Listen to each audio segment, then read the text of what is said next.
Okay guys, it is like night time right now. But this is Teaching Life Basics by Paul Divine. This is urgent. Some of you don't know how to flush the toilet, man. So today I'm teaching you how to flush the toilet. This is my toilet, as you can see. Now some toilets have handles, some have buttons. Now mine has buttons. If you defecated, press the big button. If you urinated, press the small one. I know there are a lot of people out there who mash both buttons. You're wasting water. One day you will see the bills your parents are paying and you'll understand you're wasting water.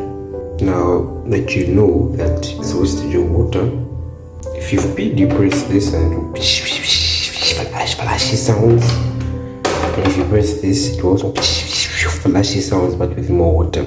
You've been very brave. If you do not understand how to flush the toilet, ask me again.